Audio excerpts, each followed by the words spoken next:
चलिए आज हम पढ़ते हैं कि factor affecting entropy of A system. Last lecture तक हमने डेफिनेशंस ऑफ एंट्रोपी पढ़ी थी। ओके, तो तो एंट्रोपी की डेफिनेशंस हमने पढ़ी थी। ठीक है, तो अब हम पढ़ेंगे फैक्टर अफेक्टिंग, क्योंकि ठीक है, तो factor affecting entropy of system में सबसे पहले जो हम बात करते हैं वो आपका सबसे पहले ये चीज आएगी कि फेजेस कहां से चेंज है। यदि मैं मान लीजिए फेजेस की बात करूं, ठीक है, तो हमारे पास क्या हो जाएगा, यदि एंट्रोपी का ट्रेंड बात करें तो एंट्रोपी का जो ट्रेंड आएगा तो सॉलिड, लिक्विड, देन गैस हुआ है। ठीक है, मैंने कुछ एग्जांपल्स भी दिए थे, जैसे स्ट्रेचिंग ऑफ रबर दिया था, तो वैसे भी आप बात कर सकते हैं। मान लीजिए यहां पर कोई भी एग्जांपल मैंने लिया है, तो मान लीजिए आपसे बोला जाए क्रिस्टलाइजेशन ऑफ शुगर या crystallisation of sugar from sugar solution, या क्रिस्टलाइजेशन ऑफ शुगर ही लिखा है, शुगर सॉल्यूशन वर्ड नहीं स्पेसिफाइड किया है। तो आप देख लीजिए क्रिस्टलाइजेशन का मतलब लिक्विड से सॉलिड है, तो आप फटाफट से लिखोगे एंट्रोपी डिक्रीजेस। ठीक है, एंट्रोपी डिक्रीजेस, या कई बार इसको इस तरह से रिप्रेजेंटेशन भी लिया जाता है delta S less than zero या delta S negative, delta S less than zero या डेल्टा एस नेगेटिव भी बोल सकता है। Is it clear to all of you? मान लीजिए आपके पास दूसरा एग्जांपल आपके पास क्लियर हो गया। ठीक है, आपसे बोला कि डिसोल्यूशन ऑफ शुगर, यानी शुगर डिसॉल्व हो रहा है, तो शुगर सॉलिड फॉर्म से क्या जा रहा है, लिक्विड फॉर्म, उसे क्या बोलते हैं, एंट्रोपी इंक्रीजेस। ठीक है, एंट्रोपी इंक्रीजेस। तो इस तरह के एग्जांपल्स आपसे पूछा जा सकता है। ठीक है, मान लीजिए आपसे बोला जाए evaporation of water, evaporation of water, यदि इवोपरेशन ऑफ वाटर की बात करें तो क्या बोलोगे, लिक्विड से गैस जा रहा है, तो आप बोलोगे entropy decreases, sorry entropy increases. ठीक है, तो ये चीज का ध्यान रखना, liquefaction of A gas entropy decreases. ठीक है, freezing of A water entropy decreases. ये काफी एग्जांपल्स आपके पास इस पर्टिकुलर में ट्रेंड में आ सकते हैं। Is it clear to all of you? अब देखिए इसके बाद यदि आपके पास कोई फैक्टर ऐसा आता है, जैसे मान लीजिए नंबर ऑफ मोल्स, ठीक है, for a given volume number of moles बढ़ गए। ठीक है, मान लीजिए आपके पास क्या आएगा, delta S directly proportional to delta N, है ना, या तो कोई नंबर ऑफ मोल्स की बात करें, मान लीजिए केमिकल रिएक्शंस है या फिजिकल प्रोसेस है, दोनों में ध्यान रखना है। आपसे बोला जाता है कि यदि मान लीजिए गैस है, मान लीजिए कंडीशन है 2 मोल की जगह 3 मोल हो गया।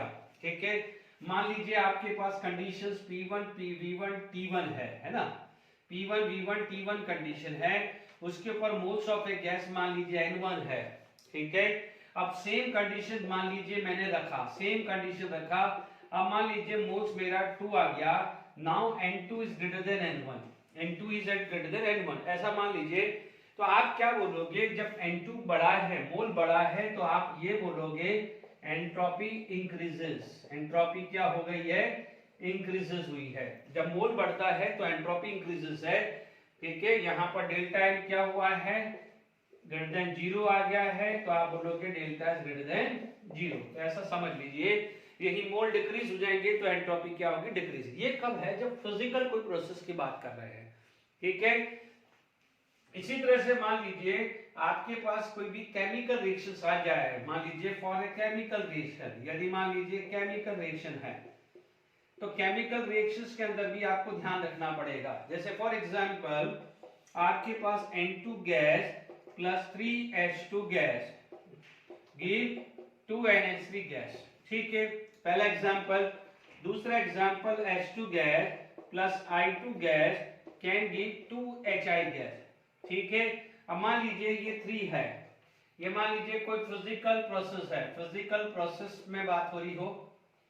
ठीक है, यहां पर मान लीजिए PCl5 gas can give PCl3 gas plus Cl2 gas. ठीक है, यहां पर ये आ गया है। अब आप देखिए यहां पर आपका जो डेल्टा एन है, डेल्टा एन निकालिए, डेल्टा एन निकालिए। हियर 2 माइनस 4, यहाँ पर आ गया 2 माइनस 4 यानी -2, यहाँ पर 2 माइनस 2, क्योंकि what is delta N, number of moles of gases product minus number of moles of gases reactant, तो ये आ जाएगा 0, यहाँ पर आ जाएगा 2 माइनस 1, तो ये आ जाएगा +1। तो यानी ये जो चीज हुई है delta N less than 0, delta N equal to 0, delta N greater than 0। ठीक है, जब आपके यहाँ पर मोल्स हैं 4, यहाँ पर मोल है 2, इसका मतलब पहले के कंपेयर में क्या है, गैसेस मॉलिक्यूल्स कम हुए हैं। गैसेस मॉलिक्यूल्स कम हुए तो रैंडमनेस कम होंगे। मान लीजिए एक क्लास के अंदर 4 स्टूडेंट जो है वो शैतानी करते हैं, अब क्या है 2 स्टूडेंट शैतानी करें तो डेफिनेटली क्या है न्यूसेंस कम होगा कि नहीं होगा। तो आप यहाँ पर आप क्या बोल सकते हैं कि डेल्टा एस, ठीक है, हम क्या बोलेंगे यहाँ पर delta S, delta S less than 0, यहाँ पर delta S equal to 0, delta S greater than 0। आप बोलोगे entropy decreases, no change in entropy, यहाँ पर आप बोलोगे एंट्रोपी इंक्रीजेस। ठीक है, तो ये क्वेश्चंस ये वाले पे सबसे ज्यादा क्वेश्चंस बनते हैं। ठीक है, तो सेकंड फैक्टर अफेक्टिंग एंट्रोपी वो भी क्लियर हो गया होगा। ठीक है, इसके बाद यदि आप बात करते हैं, ठीक है, पहले जो भी एंट्रोपी से रिलेटेड है वो सारी चीजें डिस्कस करूंगा, उसके बाद ही कुछ क्वेश्चंस हम करेंगे। ठीक है, मान लीजिए आपके पास थर्ड फैक्टर जो आता है, ठीक है, जो थर्ड फैक्टर आता है रिगार्डिंग टेम्परेचर।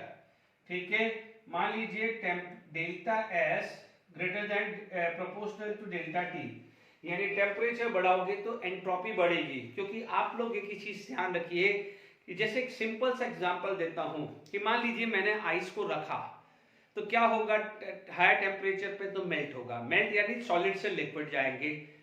चॉकलेट ले ली, आइसक्रीम ले लिए, जैसे आप टेम्परेचर राइज करने जाओगे तो वो क्या हो जाएंगे, मेल्ट होंगे। यानी जब भी किसी सॉलिड का टेम्परेचर आप बढ़ाते हो तो वो लिक्विड की तरफ मूव करता है, लिक्विड का टेम्परेचर बढ़ाते हो तो वो सॉलिड गैस की तरफ मूव करता है। तो क्या है, रेंडमनेस बढ़ जाती है। तो ये खासकर ध्यान रखिएगा। मान लीजिए मेरे पास कोई एग्जांपल ऐसा है, ठीक है, Fe सॉलिड है, हियर द टेम्परेचर मान लीजिए मैंने लिया 300 kelvin, now the temperature T2, ये T1 आ गया, T2 मैंने ले लिया 400 केल्विन, यानी iron at 300 kelvin, iron at 400 kelvin में कन्वर्ट हो जाए तो आप क्या बोलोगे, एंट्रोपी इंक्रीजेस, एंट्रोपी इंक्रीजेस। ठीक है, एंट्रोपी क्या हो गया है, इंक्रीजेस हुआ है। Is it clear to all of you. मान लीजिए कोई एग्जांपल ले लीजिए, ठीक है, मान लीजिए H2O लिक्विड एट मान लीजिए 50 डिग्री सेल्सियस, और मान लीजिए it is going to be convert into H2O liquid at 20 degree Celsius. तो यानी ये क्या हो जाएगा, डिक्रीज हो रहा है, तो आप क्या बोलोगे, एंट्रोपी डिक्रीजेस, एंट्रोपी डिक्रीजेस या डेल्टा एस लेस देन 0। ये बात किसकी होगी है, जब कोई भी टेम्परेचर रिलेटेड बात होती है। Is it clear to all of you. तो आपको समझ में आ गया है, मोल्स का भी समझ में आ गया है। ओके, अब मान लीजिए आपके पास क्या है, प्रेशर, तो delta S is inversely proportional to change in pressure, यानी प्रेशर बढ़ाओगे तो क्या है, एंट्रोपी जो है प्रेशर, सॉरी मैं उल्टा लिख दिया है मैंने, ठीक है, हाँ सही है, यहां पर भी सही है। ठीक है, जैसे क्या हुआ है, आप बोलोगे ऑन डिक्रीजिंग प्रेशर, यदि आपने प्रेशर डिक्रीज किया, वॉल्यूम बढ़ेगी, वॉल्यूम बढ़ेगा तो molecules are try to move far away from each other. एक बहुत सिंपल सी बात है, मान लीजिए कोई क्लास चल रही है, क्लासरूम में टीचर पढ़ा रहा है, ठीक है, टीचर का एक प्रेशर रहता है, तो बच्चा क्या रहता है, ऑर्डरली अरेंज होता है, न्यूसेंस नहीं करता है, चुपचाप से अपनी स्टडी करता है। बट जैसे ही मान लीजिए पीरियड खत्म हुआ, ठीक है, नेक्स्ट टीचर आएगा, तो व्हाट हैपन, उस समय जो वो टीचर का प्रेशर क्या हो गया, रिलीज हो जाता है। तो स्टूडेंट क्या हो जाएगा, they start to chat with other friends, nuisance create करते हैं, बातें करने लग जाते हैं। तो उस समय क्या हो जाएगा, रैंडमनेस बढ़ जाती है, डिसऑर्डरनेस बढ़ जाती है। बच्चे हो सकते हैं अपनी बेंच से उठ के इधर से उधर मूव करना स्टार्ट कर ले जाए। ठीक है, तो similarly on decreasing the pressure क्या बोलोगे, एंट्रोपी इंक्रीजेस। ठीक है, तो आप मान लीजिए हीलियम गैस है, हीलियम गैस है, मान लीजिए यहां हीलियम गैस है, इधर प्रेशर मान लीजिए लेट इट बी 1 एटमॉस्फेयर, ठीक है। हियर द प्रेशर मान लीजिए 2 एटमॉस्फेयर। प्रेशर बढ़ाया तो आप क्या बोलोगे, एंट्रोपी डिक्रीजेस। प्रेशर बढ़ाओगे तो मॉलिक्यूल्स पास आने लग जाएंगे, तो रैंडमनेस क्या होगी, कम हो जाएगी, ठीक है।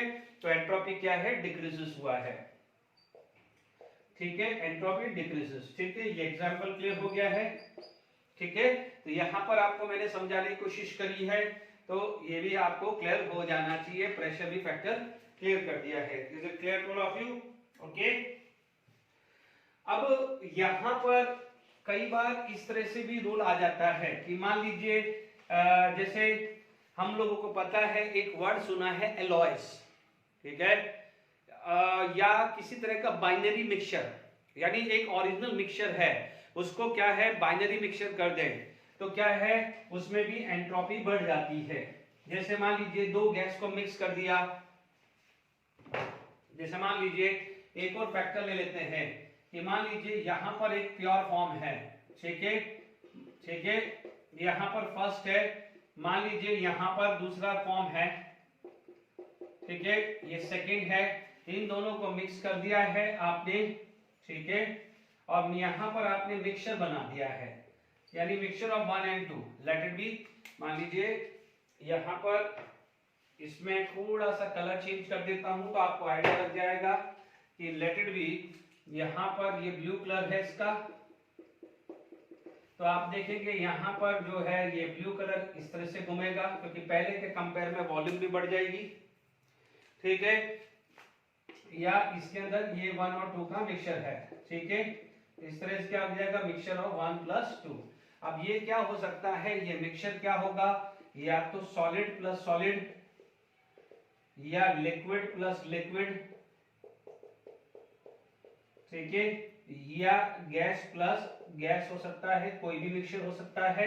तो आप देखेंगे जैसे मिक्सचर होगा तो एंट्रोपी क्या हो जाएगी, बढ़ जाएगी, entropy is going to be increases. Is it clear? यहां तक समझ में आ गया है? चलिए इस पे बेस एमसीक्यू कुछ क्वेश्चंस करते हैं। देखिए अभी जो पढ़ा है इसमें मैंने कुछ क्वेश्चंस लाया हूं, 2 क्वेश्चन है तो एटलीस्ट आपका रिवीजन हो जाए कि जो पढ़ाया अभी तक। फॉर द रिएक्शन 2Cl, ध्यान दीजिएगा Cl + Cl, यानी this is the formation reaction. क्या है ये?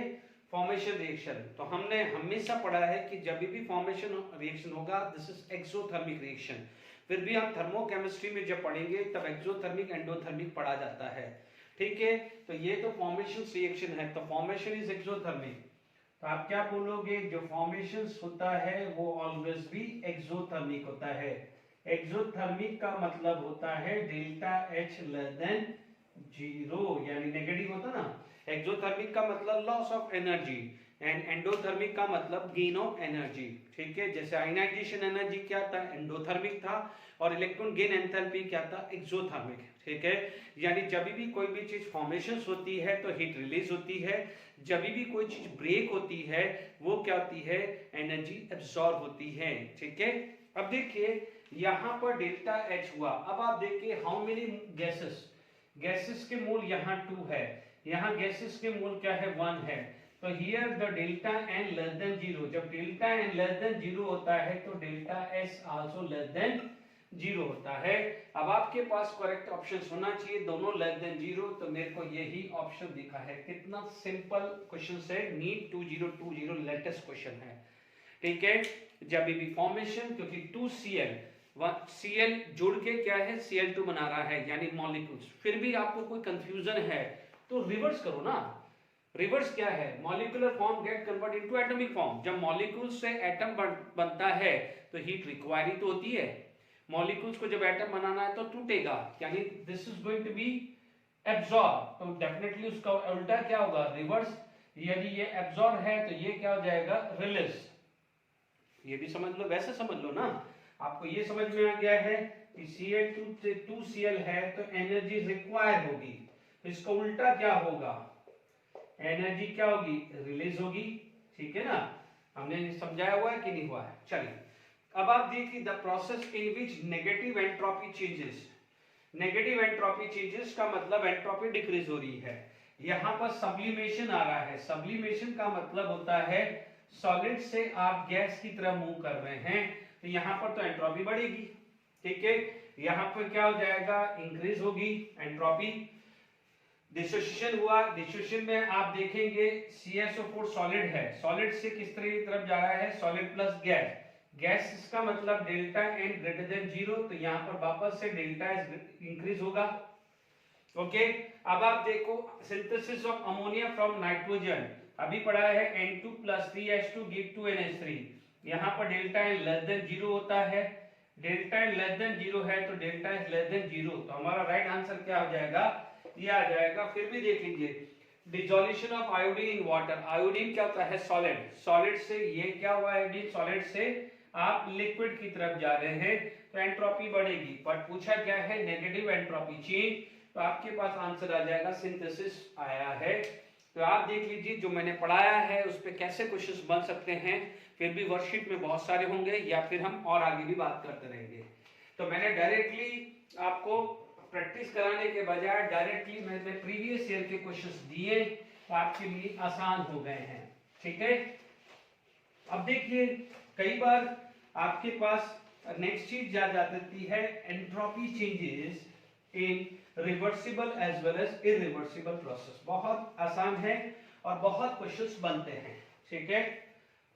देखिए क्योंकि इस पे बेस, हालांकि कई जगह कई लोग पढ़ाने वाले जो है वो पहले ही सेकंड लॉ ऑफ थर्मोडायनामिक बोल देते हैं, बट पहले मैं यहाँ पर एंट्रोपी पहले पढ़ा रहा हूँ क्योंकि मैं प्रूव करना चाहता हूँ, फिर उसके बाद सेकंड लॉ ऑफ थर्मोडायनामिक लिखूं, ठीक है। तो यहाँ पर क्या हो जाएगा, entropy changes, entropy changes in reversible process, in reversible process, इसमें है reversible process, in reversible process, entropy changes in reversible process, ठीक है। हमने एक फॉर्मूला पढ़ा हुआ है, ठीक है। आपको पता है कि मान लीजिए ये एक सिस्टम है, ठीक है, तो ये क्या हो जाएगा, सराउंडिंग, ठीक है। अब आपको पता है कि यहाँ पर Q अमाउंट की हीट का ट्रांसफर होता है, ठीक है। तो आप क्या बोलोगे कि जब रिवर्सिबल होता है, तो आप ढंग से समझना, हमारे पास पहली चीज आ जाती है डेल्टा एस सिस्टम, मान लीजिए Q अमाउंट की हीट आई और T टेम्परेचर पे हुआ, यानी सिस्टम ने मान लीजिए Q अमाउंट की हीट लॉस करी, ठीक है। तो डेफिनेटली क्या है, सराउंडिंग क्या करेगा, दिस सेम अमाउंट की हीट को एब्जॉर्ब करेगा और टेम्परेचर T होगा। ध्यान से समझना, रिवर्सिबल प्रोसेस के अंदर ये जो टेम्परेचर होता है सिस्टम और सराउंडिंग का सेम होता है, ठीक है। टेम्परेचर क्या, इसको आप बोल सकते हैं, इस टेम्परेचर को इक्विलिब्रियम टेम्परेचर भी बोलेंगे। तो ये चीज में क्या है, फेस ट्रांसमिशन में भी बात करूंगा, ठीक है। तो अभी तो मैं एक रिवर्सिबल प्रोसेस ले लिया, तो अब आप देखिए what is the delta S process या delta S universe, delta S process ले लो या डेल्टा एस यूनिवर्स ले लो, इक्वल टू सिस्टम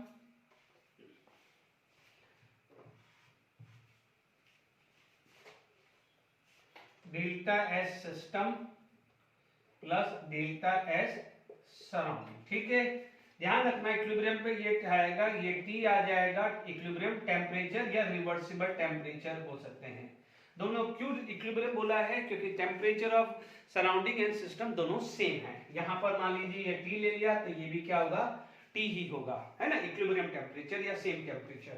ये आ जाएगा -Q/T, ये भी आ जाएगा Q/T, तो यहाँ पर क्या हो जाएगा, इट इज इक्वल टू 0, यानी डेल्टा एस यूनिवर्स, देखो इसको यूनिवर्स भी बोल सकते हैं या डेल्टा एस प्रोसेस भी बोल सकते हैं, ठीक है। तो आप ध्यान दीजिएगा, मोस्टली तो मैं यूनिवर्स वर्ड यूज करता हूं, is equal to 0, it is for reversible process, ठीक है। तो ये रिवर्सिबल प्रोसेस और सेम क्या हो जाएगा, इक्विलिब्रियम प्रोसेस भी बोल सकते हैं, ठीक है। तो दोनों के लिए मैंने ये आपको बता दिया है, ठीक है। तो रिवर्सिबल प्रोसेस और इरिवर्सिबल प्रोसेस के लिए भी क्लियर हो गया है। अब दूसरा जो चीजें आएगी, it is for irreversible process, ठीक है। मान लीजिए नेक्स्ट आप कर रहे हैं इरिवर्सिबल प्रोसेस के लिए, इरिवर्सिबल प्रोसेस, इरिवर्सिबल प्रोसेस का मतलब एक ही डायरेक्शन में, ठीक है, यहां पर क्या हो जाएगा, ये टेम्परेचर T1 और ये T2, क्योंकि यहां पर लॉस हुआ है तो ध्यान दीजिएगा यहां पर ये टेम्परेचर T1 है और ये T2 है। ठीक है, तो मैं यहां पर लिख रहा हूं कि ये जो हीट है वो लॉस हुई है क्यू अमाउंट की, T1 is greater than T2, क्योंकि हायर से लोअर जाएगी। ठीक है, तभी पॉसिबल है। ओके, अब आप देखिए ये T1 ये T2 आया।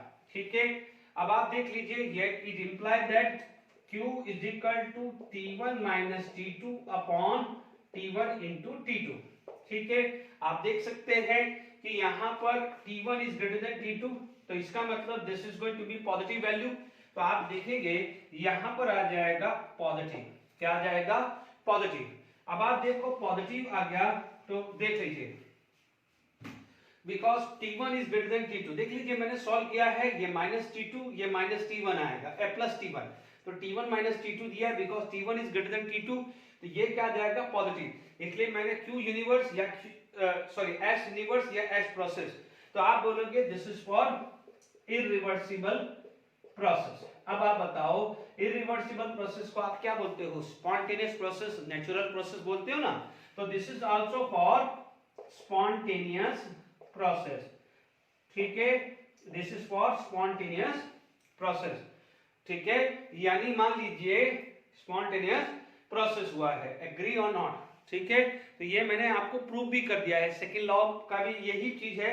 सेकंड लॉ बोलता है कि entropy of universe increases for a spontaneous process, entropy of universe increases. तो याद करिए जब हमने स्पॉन्टेनियस प्रोसेस पढ़ा था वहां पर लिखा था एंट्रोपी फैक्टर, एंट्रोपी फैक्टर। तो मैंने ये प्रूव कर दिया है कि एंट्रोपी ऑफ यूनिवर्स या entropy of process is increases या फॉर इरिवर्सिबल प्रोसेस और फॉर स्पॉन्टेनियस प्रोसेस। तो अब आप देख लीजिए ओवरऑल आप लिखेंगे, is it clear to all of you?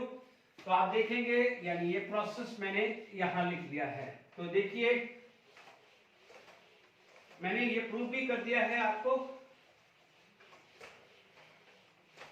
ठीक है, तो यहां पर आपके पास आ गया है, देखिए यहां पर आपको नोट करके लिखना है, बहुत इंपॉर्टेंट है ये नोट, बहुत इंपॉर्टेंट है, ये बहुत काम आने वाला है, इसलिए इस चीज का ध्यान रखिएगा। नोट करके लिखिएगा कि डेल्टा एस ग्रेटर देन 0। ठीक है, ये प्रोसेस का है या यूनिवर्स का है, मैं यूनिवर्स ही लिख दूं तो सबसे बढ़िया है। देखो इसको आप डेल्टा एस टोटल भी बोल सकते हो, ठीक है, डेल्टा एस टोटल बोल सकते हो, डेल्टा एस प्रोसेस बोल सकते हो, डेल्टा एस यूनिवर्स बोल सकते हो, क्योंकि टोटल का मतलब सिस्टम प्लस सराउंडिंग है ना।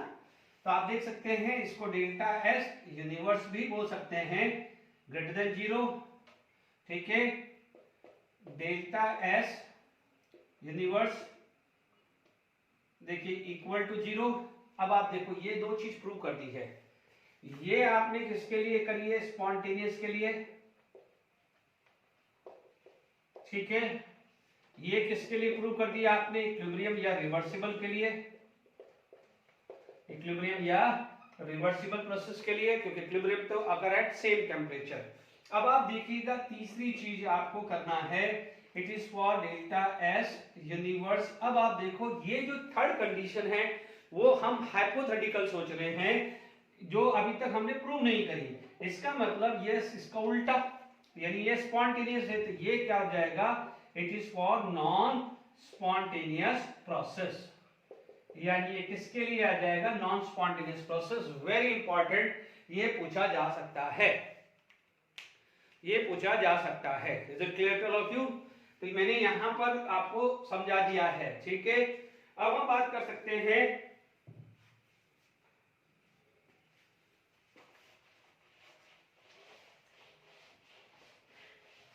देखिए अब हमारे पास इधर देखिएगा,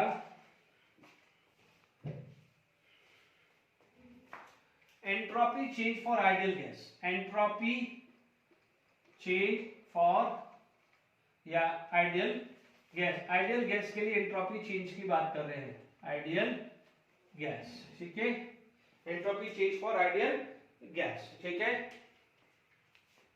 अब देखिए हमने ये पढ़ा हुआ है delta S equal to Q reversible by T, ठीक है, या कई बार इसको क्यू रिवर्सिबल बाय टी बोल सकते हैं, या मीन्स यहां पर आप ये भी बोल सकते हैं कि S total equal to D Q by T भी आ सकता है।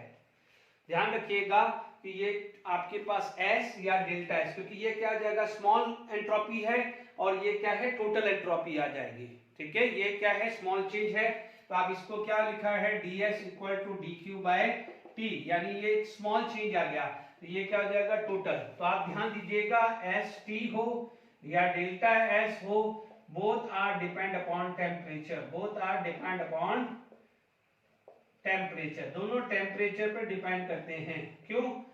क्योंकि इसमें भी टी है और इसमें भी टी, ये टी तो चेंज नहीं होगा, जो भी चेंज होगा वो क्या हो जाएगा, दिस इज स्मॉल एंट्रोपी, तो ये क्या है, स्मॉल हीट यूज्ड, एब्जॉर्ब या रिलीज, ये ध्यान रखना है, ठीक है ना।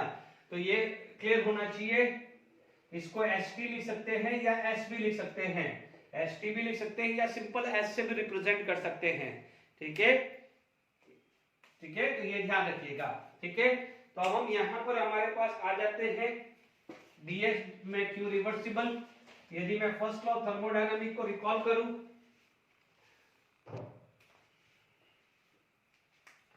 मान लीजिए मेरी बात है यहां पर मैं बात करूं, तो मैं बोलूं फ्रॉम फर्स्ट लॉ थर्मोडायनामिक हमने क्या पढ़ा था, delta U is equal to Q plus W. तो क्यू क्या था, डेल्टा यू प्लस डब्ल्यू पड़ा हुआ है, sorry W delta U minus W, ठीक है। हमने ये भी पढ़ा हुआ है delta U is equal to N C V delta T, ठीक है, और ये पढ़ा है minus minus P delta V, ठीक है ना, वर्डन होता है माइनस पी डेल्टा वी, तो माइनस माइनस क्या हो जाएगा, पी डेल्टा वी।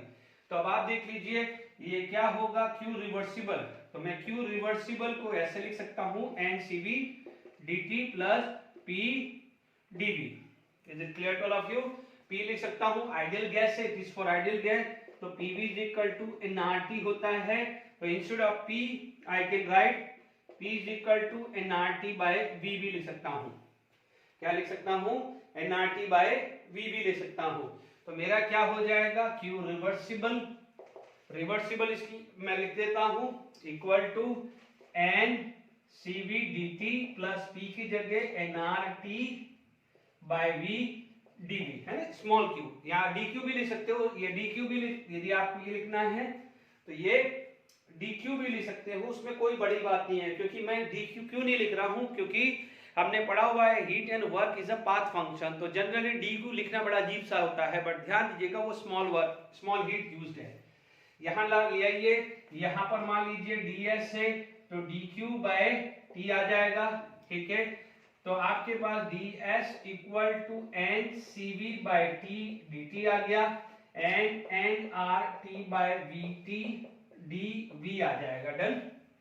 अब आप देखिए इसका इंटीग्रेशंस कर लीजिए, इंटीग्रेशंस करना है क्योंकि आपको जो भी ये होता है ये स्मॉल होता है, वेरी स्मॉल, हमें तो टोटल निकालना है ना, तो टोटल क्या हो जाएगा, ये आ जाएगा ds, है ना, 0 से s ले लीजिए, ओके। यहां पर n cv क्या है, कॉमन है, इधर क्या हो जाएगा, T1 से T2 टेम्परेचर कर लीजिए, 1 बाय टी dt आ जाएगा प्लस, ठीक है, ये T से T कैंसिल आ गया और n r कॉमन आ गया है, यहां पर वॉल्यूम V1 से V2 आ गया, 1 बाय V dv आ जाएगा, ठीक है।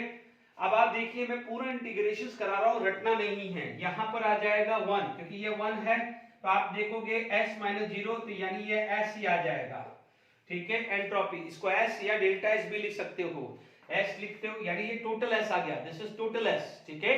एंट्रोपी टोटल आ लिख दिया है, या आप इसको लिखना चाहो तो डेल्टा s भी लिख सकते हैं, कोई इशू नहीं है, ठीक है ना, उसमें कोई इशू नहीं है, डेल्टा s, ठीक है। तो यहां पर आ जाएगा n cv 1 बाय टी, यानी आपके पास आता है 1 by X dx equal to natural log x, ये आप बार बार पढ़ रहे हैं, बार बार पढ़ रहे हैं, तो ये आ जाएगा natural log t, t2 upper limit, t1 lower limit, plus nr natural log v, v2 upon v1, ये पढ़ा है, इज इट क्लियर, ओके। तो मैं देखो बच्चों मैं यहां पर मैं ये डेल्टा साइन लूंगा क्योंकि सब में डेल्टा एस लिखा हो, बट एस टी या डेल्टा एस कुछ भी ले सकते हो, ध्यान दीजिएगा। तो यहां पर आपके पास डेल्टा एस क्या गया है, एन सी वी। अब देखो natural log T2 by T1 ले लेता हूं, क्यों, क्योंकि क्या हुआ, अपर माइनस लोअर है, log M minus log N, log M by N हुआ। Is it clear? सिमिलरली यहां पर आ जाएगा plus N R natural log V2 by V1, ठीक है, natural log V1 by V2 by V1, log T2 minus log T1 log V2 minus V1, ठीक है। तो आप देख लीजिए मैंने एक स्टेप कम कर दी है। अब आप देखिए this is for ideal gas at any condition, ठीक है, यानी ध्यान रखना है कंडीशंस आपने रिवर्सिबल रखी है। क्यों रिवर्सिबल रखा है, तो आप देखेंगे कि this is the entropy equation for any ideal gas, ठीक है, entropy equation for any ideal gas. Is it clear? यहां तक क्लियर हो गया कि नहीं हो गया? ओके, अब आप देखिए वी नो दैट एक तो ये इक्वेशन बन गई, we know that Cp is equal to Cv plus R, Cp is equal to Cv plus R है, ये पढ़ा हुआ है Cp equal to Cv plus R। अब आप देखो यहां पर मैं Cv की जगह भी लिख सकता हूं, Cv is equal to Cp minus R है, मैं पूरा डेरिवेशंस लिखवा रहा हूं। डेल्टा S क्या हुआ है, n Cp minus R natural log T2 by T1 plus nr natural log V2 by V1, ठीक है। अब ध्यान दीजिएगा ये Cv आने का मतलब कांस्टेंट वॉल्यूम हो गया है। आप इसको क्या बोलोगे कि मान लीजिए Cv है, ठीक है। दूसरा मैं फॉर्म लिख रहा हूं, यहां पर लिखा है NCP natural log T2 by T1, ठीक है, प्लस नॉट प्लस माइनस आए, देखिए माइनस क्या, माइनस या nr लिखा तो ब्रैकेट में लिखा natural log V2 by V1 ये वाला, और ये क्या हो जाएगा minus natural log T2 by T1, ये हो गया ना, क्योंकि ये माइनस आया ना, ये माइनस आया। अब आप देखो इसको तो मैं डिस्टर्ब नहीं कर रहा हूं, and Cp natural log T2 by T1। अब आप देखो इसको है log m minus log n, log m minus log n, careful रहना, मैं natural log V2 by V1 तो कोई दिक्कत नहीं, ये डिवाइडेड होगा क्योंकि माइनस है, तो जब डिवाइडेड होगा तो T1 ऊपर जाएगा, T2 नीचे जाएगा, T1 ऊपर जाएगा, दिस डिवाइडेड बाय दिस है तो T2 नीचे रहेगा, T1 ऊपर आएगा। तो आपको पता है कि V1 by T1 equal to V2 by T2, V1 by T1 equal to V2 by T2। Is it clear to all of you? यहां तक क्लियर हो चुका है, ठीक है। या फिर आप ये भी, सॉरी ये नहीं आएगा, हमने ये पढ़ा है P1 V1, हमने ये पढ़ा है sorry P1 V1 by T1 equal to P2 V2 by T2, ठीक है। आपको चाहिए V2 T1, तो आप देखिएगा P1 by P2 is equal to V2 T1 upon V1 T2, ठीक है ना, यहां से ये V1 नीचे आ जाएगा, ये इधर आएगा। अब आप देखिए इसका मतलब इसकी जगह, सॉरी ये सिंपल गैस इक्वेशंस की हुई है हमने, क्योंकि आइडियल गैस सिचुएशन ले रहे हैं, तो आइडियल गैस में क्या होता था, n सेम है, यहाँ n कांस्टेंट लिया हुआ है, तो दोनों जगह n क्या है, कैंसिल हो जाएगा, तो ये सिंपल गैस इक्वेशन सीखी हुई है। तो अब आपके पास क्या है, एक और equation delta S N Cp natural log T2 by T1 plus nr natural log P1 by P2। ध्यान दीजिएगा ये P1 बाय P2 है, तो ये दूसरी इक्वेशंस आपकी हो गई है। तो दो इक्वेशंस आपके पास है, मैंने प्रूव कर दिया है, ठीक है। तो आई होप मैंने समझा दिया है, सिंपल गैस इक्वेशन है ना, ओके। तो आप देखेंगे आपके पास टोटल जो एंथैल्पी चेंज है वो आपके दो आ गए हैं, एक तो ये फर्स्ट ये आ गया है, दूसरा ये आया है delta S and Cp natural log T2 by T1, यहां पर कोई दिक्कत नहीं, nr natural log P1 by P2, ठीक है। ये दो इक्वेशन आ गई, ठीक है, ये क्लियर हो गया है, 2 इक्वेशन आ गया है।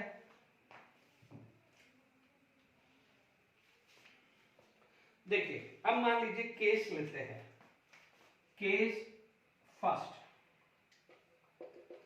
आइसोथर्मल रिवर्सिबल, ठीक है। आइसोथर्मल का मतलब T1 इक्वल टू T2, क्या होगा T1 equal to T2, T1 equal to T2, natural log 1, natural log 1 क्या हो जाएगा 0, तो ये टर्म गई, ये टर्म गई। तो आप इसको क्या लिख सकते हो, आप लिख सकते हो first delta S equal to NR natural log V2 by V1 लिख सकते हो, एंड क्या लिख सकते हो delta S NR natural log P1 by P2। Question पूछा जा सकता है, इस पे कुछ न्यूमेरिकल्स आएंगे, ये न्यूमेरिकल्स आएंगे, ध्यान रखिएगा। ओके, केस 2, केस 2 आपका आ जाएगा आइसोकोरिक रिवर्सिबल। तो V1 equal to V2, V1 equal to V2 आया तो आपके पास क्या हो जाएगा, ये इक्वेशन बन जाएगी, ठीक है। V1 इक्वल टू V2 आ गया, ओके।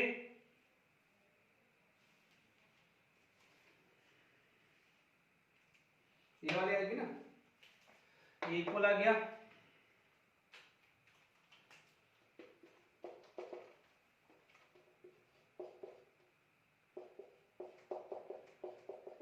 ठीक है।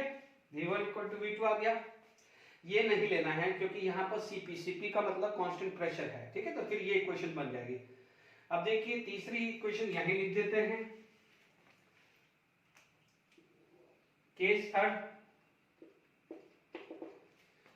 अब आपके पास आ जाएगा आइसोबेरिक और रिवर्सिबल। आइसोबेरिक का मतलब P1 इक्वल टू P2, यानी ये क्योंकि सीपी आ गया है, यहां पर आपके पास डेल्टा S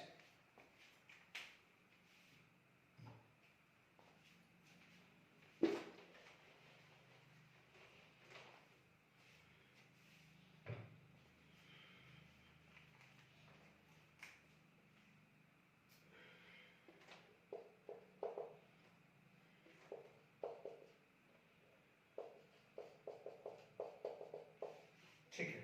अब इसके अंदर ध्यान रखना, ये क्या है आइसोकोरिक, यानी V1 इक्वल टू V2। याद करिए आइसोकोरिक का मतलब चार्ल्स लॉ, सॉरी गेलो-सिक्स लॉ। तो आप क्या लिखते थे गेलो-सिक्स लॉ में, P1 bye T1 equal to P2 bye T2, है ना। तो यहां पर क्या है T2 by T1, T2 by T1, तो इसकी जगह और क्या लिख सकते हो डेल्टा S, गलती मत करना, ये चेंज मत करना, एंड CV नेचुरल लॉग क्या आ जाएगा P2 बाय P1। सिमिलरली यहां पर बॉयस लॉ P1 है तो V1 by T1 equal to V2 by T2, ठीक है, वी नो दैट। तो यहां पर क्या आ जाएगा और delta S and CP natural log T2 by T1 V2 by V1 भी आ सकता है। तो अब आप देखिए इस पे बेस्ड न्यूमेरिकल यदि इसको करवाना होगा तो आपको बोल देगा आइसोथर्मल कंडीशंस, वॉल्यूम दे दिया, तो ये न्यूमेरिकल पूछ सकता है, ये जनरल भी पूछ सकता है। इस पे बेस्ड न्यूमेरिकल्स होंगे तो वो भी हम आगे कर लेंगे, ठीक है। तो यहां तक आपको इसके फॉर्मूला भी क्लियर हो गया है, ठीक है। अब हमारे पास जो बात करते हैं entropy changes for phase transmission, यानी फेज ट्रांसमिशन हो रहा है। आई होप ये सारे फॉर्मूले क्लियर हो गए। जैसे जैसे मौका मिलेगा मैं इस पे बेस क्वेश्चंस करा लूंगा। अभी मेरा टारगेट ये है कि जो सारी जो थ्योरेटिकल चीजें हैं वो मैं कंप्लीट करा दूं, ठीक है।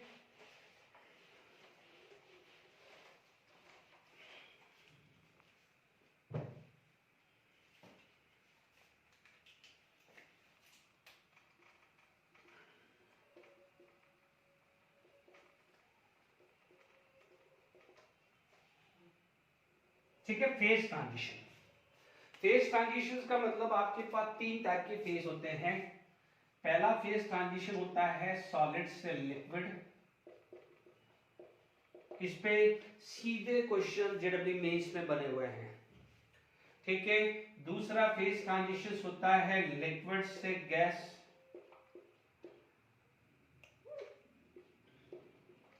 और थर्ड ट्रांस होता है सॉलिड से डायरेक्टली गैस।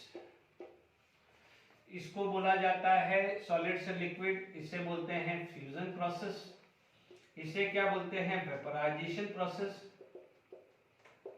और इसको बोला जाता है सब्लिमेशन प्रोसेस। क्या बोलते हैं इसको? Sublimation process. ठीक है,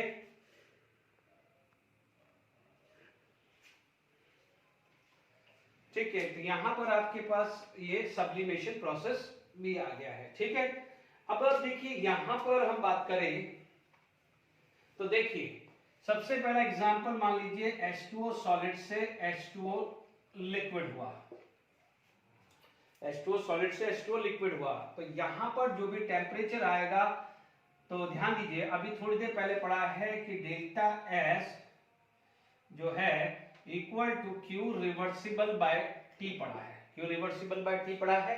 तो यहां पर क्या हो जाएगा कि delta S during the fusion equal to delta H fusion by T, यानी यहां पर जो भी आएगा, जो भी यहां पर हीट यूज होगी, इस प्रोसेस के अंदर जो हीट यूज होगी उसे बोलते हैं एंथैल्पी ऑफ फ्यूजन। क्या बोलेंगे?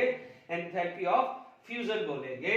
सिमिलरली मान लीजिए एग्जांपल आया H2O लिक्विड से आया H2O गैस। ठीक है, ये प्रोसेस क्या है? वेपराइजेशन। तो यहां पर आ जाएगा delta H vaporization equal to delta H vaporization by T। Make sure ये जो टेम्परेचर है, इस टेम्परेचर को आप क्या बोलते हैं? Melting point.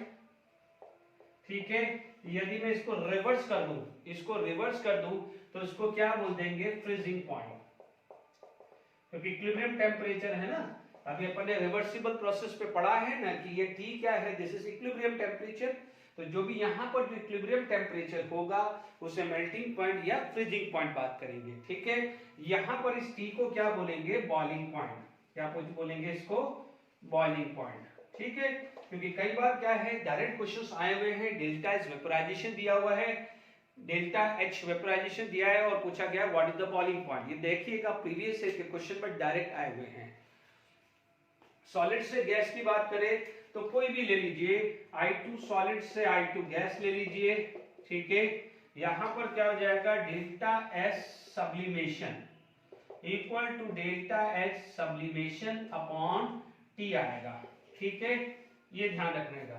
B careful, delta H की यूनिट जनरली किलो जूल होती है और इसकी यूनिट होती है जूल। तो ये थोड़ा ध्यान रखना है यूनिट का। यहां पर यूनिट क्या हो जाएगा? यूनिट के लिए केयरफुल रहना है। क्यों रहना है केयरफुल? क्योंकि डेल्टा एच की यूनिट जनरली किलो जूल पर मोल आती है और डेल्टा एच की यूनिट क्या देती है? जूल है ना, पर केल्विन आता है। ठीक है, तो ये खासकर ध्यान रखना है। ठीक है, पर मोल है, इसे न्यूमेरिकल करते हुए ये ध्यान रखेंगे। तो यहां पर मैंने entropy change during the phase transition भी बता दिया है, डायरेक्ट है, इसमें ज्यादा दिमाग नहीं लगाना है हमारे को। अब आप कुछ क्वेश्चन इस पे बेस कर लेते हैं। ठीक है,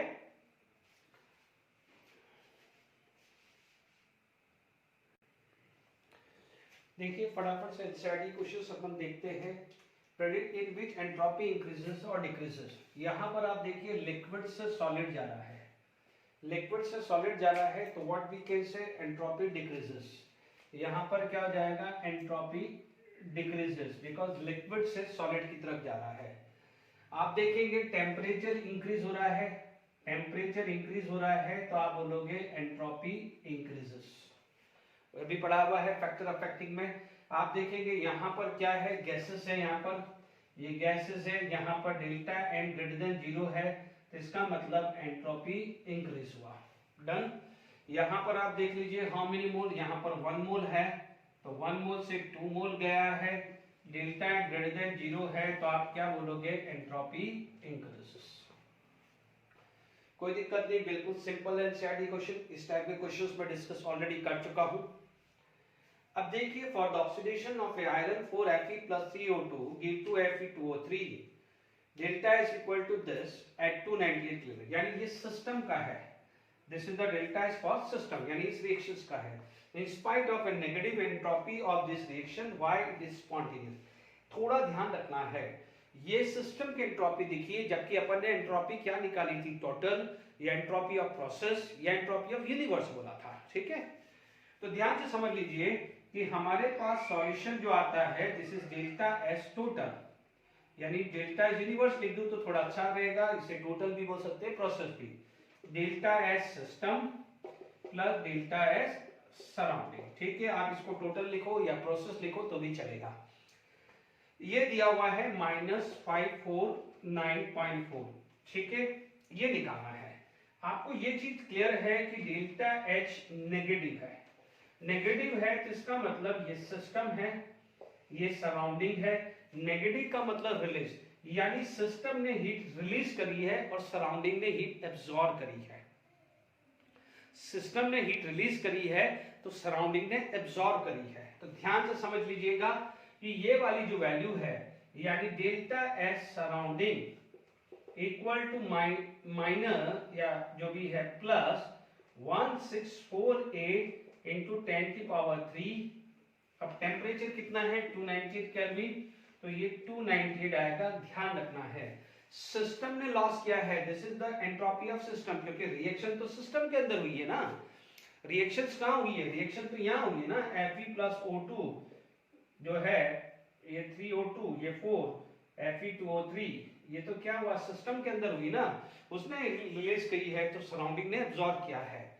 ठीक है, आप ये वैल्यू जरा फटाफट से अपन कैलकुलेट कर ले।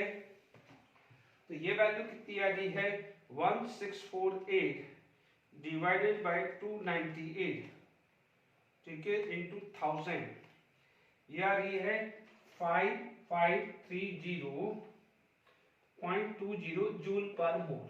ठीक है, पर केल्विन भी आ गया, ये वैल्यू दिया हुआ है जूल दिस, तो ये आ जाएगा 553020, तो -5 ये आ रहा है delta S 498080।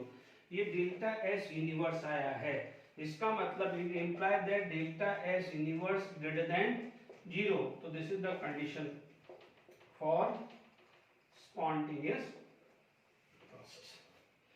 Is it clear to all of you? यानी this is the condition for the spontaneous process. ठीक है, यहां तक क्लियर हुआ। अब एक दो क्वेश्चंस करके बाइंड अप करते हैं, फिर नेक्स्ट लेक्चर में फिर मैं और प्रीवियस ईयर के क्वेश्चन एंट्रोपी का स्टार्ट करूंगा, फिर मैं और आगे टॉपिक पे जाऊंगा। ठीक है,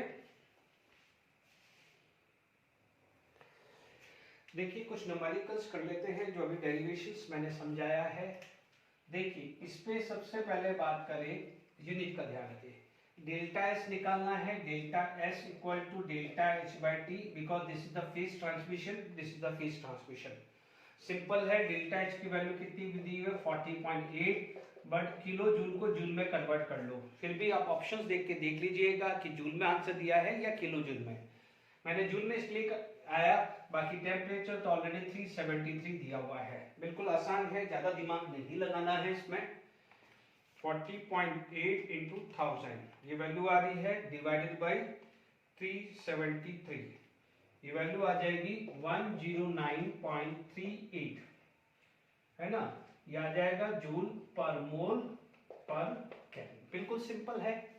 अब देखिए इसी टाइप का ये क्वेश्चन है, delta S equal to delta H by T. ध्यान दीजिए यहाँ पर यूनिट पर मोल है, ठीक है, बट हमारे को कितने के लिए निकालना है 3 मोल का। तो ध्यान दीजिएगा यहाँ पर 3 into 6 करना नहीं बोलना है, because this is the energy for 1 मोल, हमें कैलकुलेट करना है 3 मोल का। ठीक है, आप फिर तो जूल में रखना है तो 1000 कर लीजिए, 273। फर्क इतना देख लीजिए, यहाँ पर कुछ नहीं दिया था तो 1 मोल ही निकाला, यहाँ पर 3 मोल के लिए था तो 3 टाइम्स मल्टीप्लाई कर दिया, तो 80 into 1000 डिवाइडेड बाई 273, ये वैल्यू आ गई है लगभग 65.93 जूल पर केल्विन। ठीक है, अब पर मोल नहीं लिख सकता हूं क्योंकि ये 3 मोल के लिए निकाल दी है। ठीक है, अब आप देखिए अभी हमने आइडियल गैस इक्वेशंस जो भी उस पे डेल्टा एस निकाला था उसके हिसाब से देखिए इसमें लिखा हुआ है reversibly at a temperature 27 degree Celsius, यानी this is the conditions for isothermal. क्योंकि आइसोथर्मल नहीं है। आप बोलोगे सर आइसोथर्मल हमें कैसे पता चला? आपको T1 या T2 अलग अलग दिया हुआ है? नहीं दिया हुआ है ना, पर्टिकुलर टेम्परेचर है, तो दिस इज आइसोथर्मल रिवर्सिबल। तो ध्यान देना, गलती नहीं देना करना। दिस इज द कंडीशन जो है आइसोथर्मल रिवर्सिबल। आइसोथर्मल रिवर्सिबल के लिए क्या कंडीशन थी? Delta S equal to N R natural log, है ना। नेचुरल लॉग को log to the base 10 multiply करना है, तो you can multiply by this. ठीक है, ध्यान रखिएगा, जितने भी मैंने आगे फॉर्मूला कराया है उसमें नेचुरल लॉग बेस दिया हुआ है, तो यदि लॉग लगना है तो आपको 2.303 से मल्टीप्लाई कर देने का है। तो वहां पर ध्यान रखिएगा, क्योंकि मैंने जान करके नहीं लिखा है, क्योंकि बार बार अलग अलग नहीं करना है। मोल आपके पास 5 है, तो आपके पास 2.3035। ठीक है, चेक कर लेना ऑप्शंस में क्या है, मैं जूल में ही रख रहा हूं, तो आर की वैल्यू आ जाएगी 8.314। ठीक है, लॉग कितना है 80/8। ठीक है, 80/8, तो ये वैल्यू जो आएगी 2.303 इंटू 5 इंटू 8.314। ठीक है, ये वैल्यू आ रही है 95.735 log 10। log 10 की वैल्यू होती है 1, log 10 की वैल्यू 1 होती है। तो डेल्टा एस, आपका डेल्टा एस कितना निकल गया? 950.735 जूल आ गया। ठीक है, तो ये समझ में आ गया, ये प्रोफाइल का भी क्वेश्चन आ गया। ठीक है, यदि यही चीज क्वेश्चन आपका ये भी आ सकता था। ठीक है, एक और क्वेश्चन बना सकता हूं मैं, मान लीजिए यहां पर ये प्रेशर भी दे सकता था। ठीक है, मान लीजिए यहां प्रेशर दे देता कि मान लीजिए यहां पर लेट इट बी, ये मान लीजिए क्वेश्चन 4 ले लिया, मान लीजिए 3 मोल ले लिया of an ideal gas expand, और लेट बी ये दे दिया 4 एटमॉस्फेयर। ठीक है, और ये दे दिया मैंने 1 एटमॉस्फेयर। ठीक है, अब देखो यहां पर आपका जो फॉर्मूला है वो क्या बन जाएगा, दूसरा प्रैक्टिस के लिए दे दिया है, ये फॉर्मूला बन जाएगा। ध्यान दीजिएगा, यहां पर P1/P2 आएगा, P1/P2 आएगा। ठीक है, यहां पर 2.303, n की वैल्यू 3, r की वैल्यू 8.314, log 4। ठीक है, log 4 का मतलब 2 log 2, log 4 2 log 2। ठीक है, तो 2.303 इंटू 3 इंटू 8.314 इंटू 2, log 2 की वैल्यू आती है 0.3010। ठीक है, सॉल्व कर देते हैं। 2.303 इंटू 3 इंटू 8.314 इंटू 2 इंटू 0.3010, 34.58 आ रहा है, ये लगभग आ रहा है 34.58 जूल आ रहा है। ठीक है, यहां तक खत्म हो गया है। प्रीवियस ईयर क्वेश्चन भी देख लेते हैं हम लोग। ठीक है, तो हम लोग यहाँ पर प्रीवियस ईयर के क्वेश्चन है कि the true statement among the following is. ठीक है, इसमें भी कुछ काफी क्वेश्चंस हैं, मान लीजिए एक दो टाइम हो जाता है तो एक दो क्वेश्चंस फिर मैं नेक्स्ट लेक्चर में कभी भी ले लूंगा। ठीक है ना। The true statement among the following is S, बच्चों ये एस टोटल है ना, ध्यान रखना, और ये delta S are not the function of temperature. S is not the function of temperature, but delta is function of temperature. Both S and are function of this and S and this. यदि मैं मान लीजिए यहाँ पर मैं solution देखता हूँ तो हमारे को पता है कि delta S is equal to हमारे पास Q रिवर्सिबल बाय T था, है ना। तो डेल्टा S तो टेम्परेचर पे डिपेंड करता है। फिर हमने टोटल एंट्रोपी निकाली थी। टोटल एंट्रोपी क्या थी, मान लीजिए यहाँ पर आपके पास NCP डेल्टा T या NCV डेल्टा T, ठीक है, बाय T था। हमने यहाँ पर सारे फॉर्मूलेस पढ़े हुए हैं, है ना, हमने पढ़े हुए ना, NCP डेल्टा T या NCV डेल्टा T के हिसाब से हमने यहाँ से T1 से T2 लिमिट लगाई थी। ओके, तो आप यहाँ पर आप ले सकते हैं, मैंने अभी यहाँ पर एनसीवी डेल्टा टी थोड़ी देर के लिए रखा है, बट मान लीजिए PV is equal to NRT भी आता है, ठीक है ना, क्योंकि अपन ने ये पढ़ा था कि Q is equal to delta U minus W, तो यहाँ पर आपके पास वर्क डन भी आएगा, ठीक है, ये वर्क डन भी आएगा, बट सीपी प्लस आर को मैं ये ले लेता हूँ, थोड़ी देर के लिए ले लेता हूँ, क्यों रिवर्सिबल सीपी प्लस आर को, अदरवाइज अपन ने पढ़ा हुआ है। मेरा फोकस ये है कि भले डब्ल्यू भी है, डब्ल्यू भी यहाँ पर आएगा, तो डब्ल्यू भी एनआरटी आता है, PV is equal to NRT, तो आप सिर्फ ये फोकस करना है, अभी फॉर्मूले पे मत जाइए, फॉर्मूला मैं ऑलरेडी करा चुका हूं, तो इसलिए भी वो डेरिवेशन पे मत जाइए। आप देखेंगे ये टोटल है, यानी एस जो टोटल है it also depend upon temperature, तभी आपने T1 से T2 लिमिट लगी, तभी log T2 by T1 आपके पास आया ना फॉर्मूला, इज इट क्लियर? तो इसका मतलब ये है, this is change in entropy, ये फॉर्मूला होता है, टोटल एंट्रोपी ये होता है, तो both are depend upon the temperature, ठीक है, मैं डेरिवेशन का टाइम भी समझा चुका हूं। तो राइट आंसर क्या है? Yes, delta S and T ये टोटल है, are function of temperature. Is it clear to all of you? अब देखिए यहां पर हमारे पास यदि बात करें तो देखिए, यदि मान लीजिए हमारे पास नेक्स्ट क्वेश्चन आ जाता है एंट्रोपी पे, हालांकि देखो एंट्रोपी पे जो क्वेश्चंस बने हुए हैं एंट्रोपी इंक्रीज या डिक्रीज पे ज्यादातर बने हुए हैं, ठीक है, अभी जो न्यूमेरिकल बेस्ड है वो इतने नहीं बने हैं, फिर भी अपन करें। Two block of the same metal having same mass at a temperature T1 and T2, ठीक है, are brought in a contact, मान लीजिए यहाँ पर दो मेटल है, ठीक है, यहाँ पर मान लीजिए सेम मेटल है, T1 है T2 है, अब दोनों कांटेक्ट में लाए हैं, यहाँ पर एक इक्विलिब्रियम टेंपरेचर आएगा, ठीक है, T1 and T2 are brought in a contact with each other and allowed to attain thermal equilibrium, यानी दोनों में से कोई एक हायर होगा और लोअर होगा तभी तो थर्मल इक्विलिब्रियम पे आएंगे। मैं अज्यूम कर लेता हूं कि T2 is greater than T1, मैं अज्यूम कर लेता हूं कि T2 is greater than T1, generally अपन 2 को बड़ा लेते हैं, 1 को छोटा लेते हैं, है ना, आपको T1 लेना है तो उसमें कोई इशू नहीं है, ठीक है, तो आप मान लीजिए यहाँ पर फाइनल टेम्परेचर क्या आ जाएगा, T1 by T2 का ये आ जाएगा, ठीक है ना, मान लीजिए T2 हायर है और T1 है, तो ये क्या होगा, इंक्रीज होगा, तो ये क्या हो जाएगा, डिक्रीज होगा, तो जो भी इक्विलिब्रियम टेंपरेचर आएगा, क्योंकि मास सेम है, दोनों का मास सेम है, ठीक है, तो आपका क्या हो जाएगा, सेम मेटल है, सेम मास है, तो इसका मतलब जो भी फाइनल आएगा दोनों ब्लॉक का वो T1 प्लस T2 by 2 आएगा, ठीक है।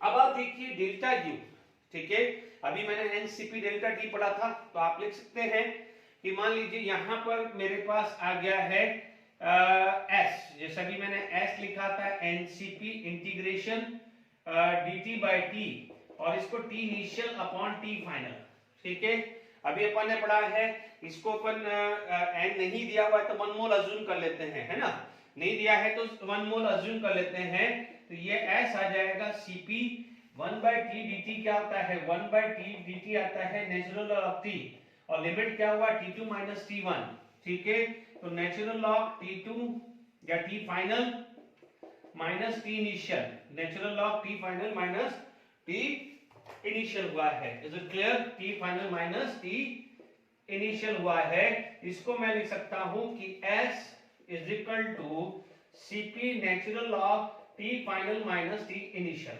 ये अपन ने डेरिवेशन भी किया हुआ है, फिर भी एक बार बता दिया। अब आप देखिए यहां पर ये चीज आ गई है, आपके पास ये चीज आ गई है, अब इसका जो आया है वो क्या आ जाएगा, इस ब्लॉक का S1 आ जाएगा Cp नेचुरल लॉग, अब आप देखो फाइनल तो ये आया है T1 प्लस T2 अपॉन 2, और इसका इनिशियल टेम्परेचर क्या था T1, इस ब्लॉक का क्या आ जाएगा S2 Cp natural log T final, तो ये दोनों में T फाइनल तो सेम है, बट यहाँ का T इनिशियल क्या है T2, इज इट क्लियर। अब आपसे पूछा गया है total entropy change, total entropy change, ठीक है, टोटल एंट्रोपी चेंज क्या ले सकते हैं, यानी S टोटल, देखो जो कई बार मैंने क्या कहा, टोटल एंट्रोपी बोलेगा या एस टी लिख देगा या एस लिख देगा, ये टोटल बोला जाता है, ध्यान से समझ लीजिए, ठीक है, तो यहां पर आपके पास क्या हो जाएगा, टोटल एंट्रोपी चेंज कितना आ जाएगा, that is delta S1 plus delta S2, is it clear, it is equal to Cp natural log T1 plus T2 by 2T1 plus Cp natural log P1 plus T2 by 2T2. Is it clear? log m into n, log m into n, log m plus log n. तो ये properties क्या बन जाएगी कि Cp natural log m into n हो जाएगा, तो यानी T1 plus T2 by 2T1 into T1 plus T2 by 2T2 आ जाएगा, है ना.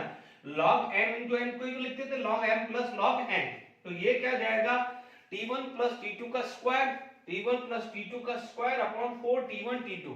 ये कहां पर आ रहा है? यस, ये आपका आंसर क्या जाएगा? Cp natural log T1 plus T2 का स्क्वायर 4 T1 T2. ठीक है, बिल्कुल सिंपल आ गया है. ओके, आई होप समझ में आ गया होगा. ओके, एक क्वेश्चन और डिस्कस कर लेता हूं, फिर वाइंड अप करते हैं.